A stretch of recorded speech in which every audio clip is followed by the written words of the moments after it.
നിമിത്തം എന്ന് പറഞ്ഞാൽ തന്നെ നിയതിയുടെ അളവ് പോലെ, അതായത് വിധിയുടെ അളവ് പോലെ. ആ വിധി എന്താണ് എന്നറിയാൻ വേണ്ടിയിട്ട് വളരെ സഹായിക്കും. അതായത് കൊണ്ടുവരുന്ന ആളുടെ വിധി എന്താണ്? ഒന്നുമില്ലെങ്കിൽ പൊട്ടയൊന്നും ഇല്ലാത്ത വെറ്റില നോക്കി കൊണ്ടുവന്നാൽ പോലും ചിലപ്പോൾ അതിന്മേൽ ഉറുമ്പ് കയറിയിരിക്കും, അല്ലെങ്കിൽ വേറൊരു വെറ്റിലയുടെ ഭാഗം അതിന്മേൽ കയറിയിരിക്കും. ഏഴാമത്തെ വെറ്റിലയിൽ കേടുണ്ടെങ്കിൽ ഭാര്യയുടെ ദോഷങ്ങൾ പറയാം. രണ്ടാമത്തെ വെറ്റിലയിൽ ദോഷമുണ്ടെങ്കിൽ സാമ്പത്തികമായിട്ടുള്ള പ്രശ്നങ്ങൾ പറയാം. ജയശങ്കർ സർ, നമസ്കാരം. നമസ്തേ. ABC മലയാളം ജ്യോതിഷത്തിലേക്ക് സ്വാഗതം. ഈ ആവാഹനവും ഉച്ചാടനവും ഒക്കെ ചെയ്യുന്ന സമയത്ത് താമ്പൂല പ്രശ്നം വെച്ച് നോക്കാറുണ്ട്. എന്തിനാണത്? ആവാഹനം, ഉച്ചാടനം ഇവ കാര്യങ്ങൾ നടത്തുമ്പോഴല്ല, അതിനു മുമ്പാണ്. അതെ, നടത്തുന്നതിന് മുമ്പ് താമ്പൂല പ്രശ്നം വയ്ക്കുന്നത്. താമ്പൂല പ്രശ്നം വേണം നിർബന്ധമൊന്നുമില്ല. നമുക്ക് സൂക്ഷ്മമായിട്ട് അറിയാനായിട്ട് സംവിധാനം എന്താണോ അത് ഉപയോഗിക്കാം. ആരൂഢത്താൽ പുച്ഛകേന രാശിയിൽ ആരൂഢം ഉച്ചതേ ആണ്. നമ്മളോട് ചോദിക്കുന്ന ആള് ഏത് ഭാഗത്തു നിന്ന് ചോദിക്കുന്നു, ആ ചോദിക്കുന്ന ദിക്ക് നോക്കി നമുക്ക് ഫലം പറയാം. അതിന് ആരൂഢം എന്ന് പറയും. അതിനെ ബേസാക്കി ചിന്തിച്ചുകൊണ്ട് പറയാം. എന്നാൽ താമ്പൂല പ്രശ്നത്തിന് പ്രാധാന്യമുണ്ട്. അതിന് കാരണം താമ്പൂലം എന്ന് പറയുന്ന സർവ്വദേവതാ സ്വരൂപിണിയാണ്.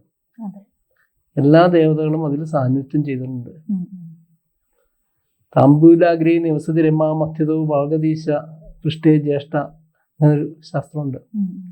അഗ്രഭാഗത്ത് ലക്ഷ്മി ദേവി ഇരിക്കുന്നുണ്ട്, മധ്യഭാഗത്ത് സരസ്വതി ദേവിയുണ്ട്, അടിയിൽ ജ്യേഷ്ഠാഭഗവതിയുണ്ട്, വാമേ ഹിമഗിരിസുത അടുത്ത ഭാഗത്ത് ശ്രീപാർവതിയുണ്ട്, സവ്യേജ വാസഭൂമി വലത്ത് ഭാഗത്ത് വാസഭൂമിയുടെ ലക്ഷണം ഭൂമിദേവി ഉണ്ട്. ഇങ്ങനെ ഓരോ ഭാഗത്തും അതിന്റെ ലക്ഷണം കാണിച്ചിട്ടുണ്ടാവും. അതുകൊണ്ട് താമ്പൂല പ്രശ്നത്തിന് കൂടുതൽ പ്രാധാന്യമുണ്ട്. താമ്പൂലം പൃച്ഛകൻ നൽകുന്ന താമ്പൂലം ഏതാണോ ആ താമ്പൂലത്തിന്റെ എണ്ണം നോക്കിയിട്ട് അതിന്റെ ഫലം ചിന്തിക്കും. താമ്പൂലം പൃഷ്ടുതത്തെ ഫലം അഖിലം തസ്യ വക്തവ്യമേവം. തരുന്ന താമ്പൂലത്തിന്റെ എണ്ണം നോക്കിയിട്ടും അതിന്റെ സ്വഭാവം നോക്കിയിട്ടും ആളുടെ കാര്യം കൂടുതലായിട്ട് പറയാൻ പറ്റും. അതുകൊണ്ട് താമ്പൂല പ്രശ്നത്തിന് പ്രാധാന്യമുണ്ട്. അതിലൊരു നിമിത്തവും കൂടെ ഉൾപ്പെടുന്നുണ്ട്. അത് ഈ ചോദിക്കാൻ വരുന്ന ആള് സ്വയമേവ കൊണ്ടുവരുന്ന വെറ്റിലയാണ്. അതുകൊണ്ട് തന്നെ അതിന് നിമിത്തം കൂടുതലാണ്. നിമിത്തം എന്ന് പറഞ്ഞാൽ തന്നെ നിയതിയുടെ അളവ് പോലെ, അതായത് വിധിയുടെ അളവ് പോലെ. ആ വിധി എന്താണ് എന്നറിയാൻ വേണ്ടിയിട്ട് വളരെ സഹായിക്കും. അതായത് കൊണ്ടുവരുന്ന ആളുടെ വിധി എന്താണ്? അതെ, ദൈവം ഞാൻ എഴുതി ദൈവജ്ഞ ആണ്. ദൈവത്തിനെ അറിയുന്നവരാണ് ദൈവജ്ഞൻ. അപ്പൊ ഈ ആളുടെ വിധി എങ്ങനെയാണ്, ഇയാൾക്കുള്ള ദൈവാധീനം എങ്ങനെയാണ് എന്നൊക്കെ അറിയുന്ന ആളാണ് ദൈവജ്ഞൻ. അത് അറിയാനുള്ള ഒരു മാർഗമാണ് താമ്പൂലം. അതുകൊണ്ട് അതിൽ നോക്കി നമുക്ക് ഒരുവിധം കാര്യങ്ങളെല്ലാം അറിയാൻ പറ്റും. ആ വെറ്റിലയിൽ അതിന്റെ ലക്ഷണങ്ങൾ കാണിച്ചിരിക്കും. അത് നമുക്ക് മിക്കവാറും സത്യമായിട്ട് തന്നെ വരും. അപ്പൊ ഇതുപോലെ ആവാഹനം, അതുപോലെ പൂജകൾ, ചില പ്രത്യേകത പൂജകൾ അവയൊക്കെ ചെയ്യുമ്പോൾ ഇത് ചെയ്യുന്നത് ഈ താമ്പൂല പ്രശ്നം സൂക്ഷ്മമായിട്ട് അതിനകത്ത് വരുന്ന ചൈതന്യങ്ങൾ ഏതൊക്കെയാണ്, ആവാഹിക്കേണ്ട ചൈതന്യങ്ങൾ ഏതൊക്കെയാണ്, ഉച്ചാരണം ചെയ്യേണ്ട ഏതൊക്കെ ചൈതന്യങ്ങളാണ്, അതൊക്കെ തിരിച്ചറിയാനായിട്ട് ഈ താമ്പൂല പ്രശ്നം സഹായിക്കും. ദക്ഷിണ കൊടുക്കുന്ന സമയത്ത് നമ്മൾ വെറ്റിലയിൽ ആണ് നമ്മൾ കൂടുതലും കൊടുക്കുക. അതും ഇതുപോലെ ഈ ദേവതകൾ അങ്ങനെ ഒരു കൺസെപ്റ്റ് ഉള്ളതുകൊണ്ട്. അതെ, ഈ ദക്ഷിണ കൊടുക്കുന്ന സമയത്ത് കൊടുക്കുന്ന ആള് പ്രാർത്ഥിക്കുന്നത്, ഞാൻ ഈ കൊടുക്കുന്നത് മേടിക്കുന്ന ആൾക്ക് ഗുണകരമാകണം. ആ മേടിക്കുന്ന ആൾക്ക് ഗുണകരമാകുന്നത് കൊണ്ട് അതിൽ നിന്നുള്ളൊരു അനുഗ്രഹം എനിക്കും കിട്ടണം എന്നുള്ള സങ്കല്പമാണ്. കൊടുക്കുന്ന സമയത്ത് എപ്പോഴും അടയ്ക്കയും കൂടി ചേർത്ത് വേണം കൊടുക്കാൻ. ചില ആളുകൾ അത് മറക്കാറുണ്ട്.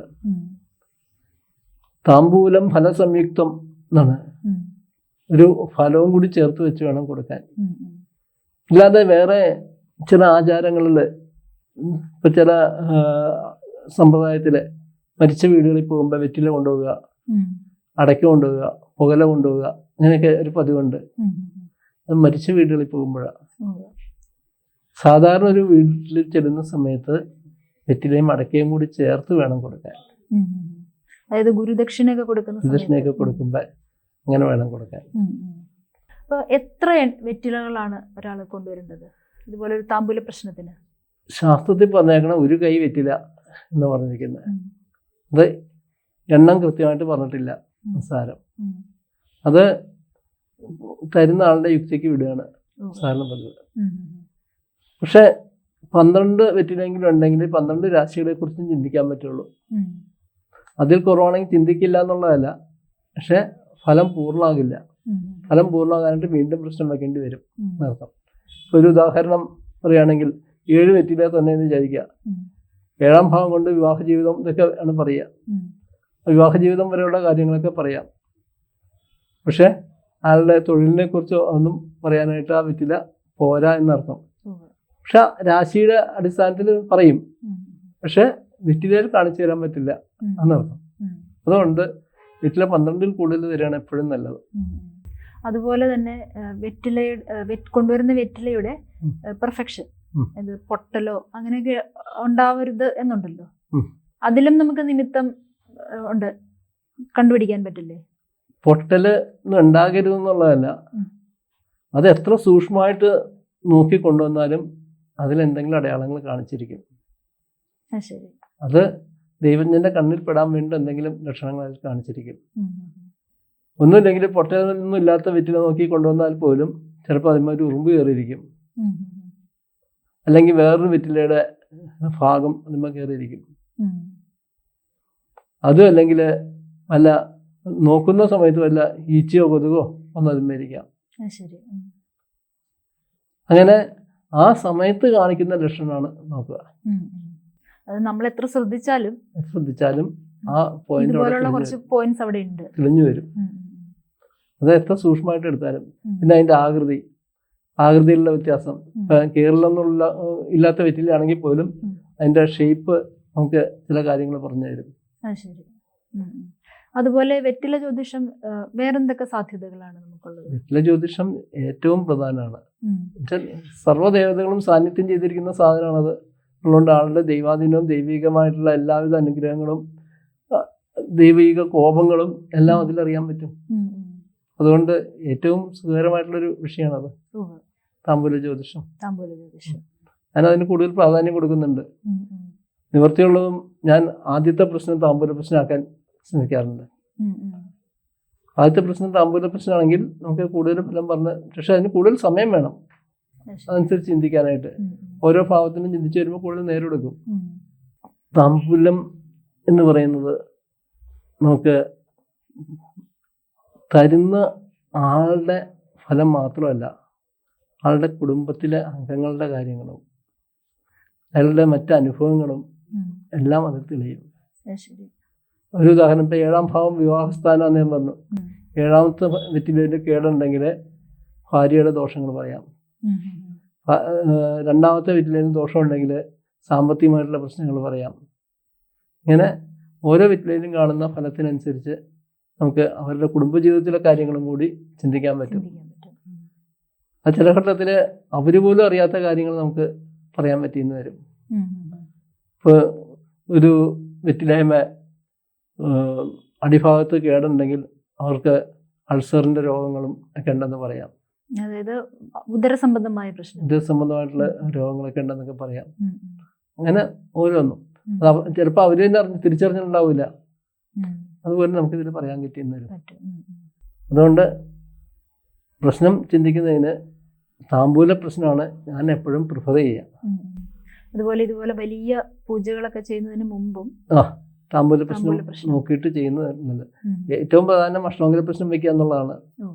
അഷ്ടമംഗല പ്രശ്നം എന്ന് പറയുന്നത് ഒരു കംപ്ലീറ്റ് സ്കാനിങ് പോലെയാണ്.